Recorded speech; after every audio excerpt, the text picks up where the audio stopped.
Hey guys, welcome to our channel. Here we're going to be talking about ceiling fans and what that switch does that's on your fan.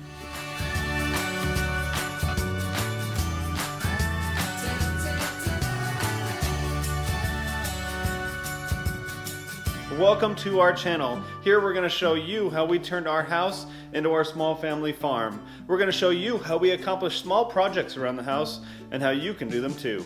Before we get started, if you guys haven't hit the subscribe button below, please consider subscribing. It sure does help us out a lot, and you will get notified if you hit that bell icon when we do come out with all of our new videos each and every week.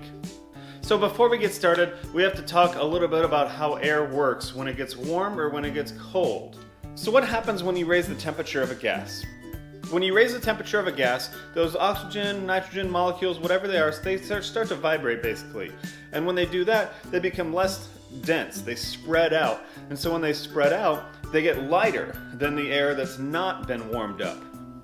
One example of this that you can see most any morning in a large city, especially here in Phoenix or in Albuquerque, is a hot air balloon. The reason that works is the air is heated up inside by that burner that's just below the balloon. When that air is heated up, it causes that envelope of air to be lighter than the air around it, causing it to lift off. When they want to come down, they open a vent up top, and that vent lets the hot air escape out the top, and cold air will get sucked in the bottom, making it sink through the air as it becomes heavier. Well, how does it work in a room like this? Well, the air that's hotter gets less dense, so it rises, and it rises up to the ceiling or higher in the room. The air that's more dense or hasn't been heated up is more dense and it's heavier, so it sinks to the bottom.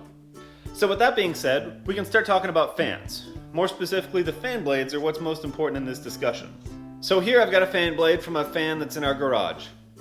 Now how these work, there's typically anywhere between 3 and, I don't know, maybe 5 or 6 fan blades on a single fan. When they're ranged on the fan, they're actually put at an angle. Now this is just exaggerated for purposes of illustration. But when this fan blade is sweeping around, what's happening, say it's going in this direction, what's happening is it's pushing the air that's in front of this down. And it's actually taking air that's above it, and it's creating a little like suction pocket here behind the blade, and it's sucking that air down from up top, and then the bottom of the blade is pushing the air down through the room. Now that works great in the summertime because it makes it feel like a breeze in your room. It keeps air flowing over your body, keeps it cool, just because of airflow over your body. Alright, so now the switch that no one knows what it does. As you can see here, it's a 2-position switch. It can go either left or to the right. So we'll go ahead and switch it the other direction. Now why might you ask? It's because of that same blade that we were talking about before, except as opposed to going this way, what that switch does is it reverses the direction of the fan blades. So it's going to go opposite. It's going to go this way this time. So what it's going to do is it's actually going to take air when it hits the blade and move it up towards the ceiling of the room. So if you remember before, we said hot air is at the top of the room, cold air is at the bottom of the room. So when this blade comes by and strikes that air, moves it to the top of the room, it actually pushes that hot air down around the room and to the bottom of the floor, therefore circulating that hot air around the room. So that switch really can come in handy in colder climates and temperatures, especially in the wintertime. It may not be helpful here in Phoenix in the winter except for maybe a month or two, but in places where it's colder like the North US, Canada, things like that, it could be really handy because it can help circulate that air and create more hot air where we are instead of at the top of the ceiling.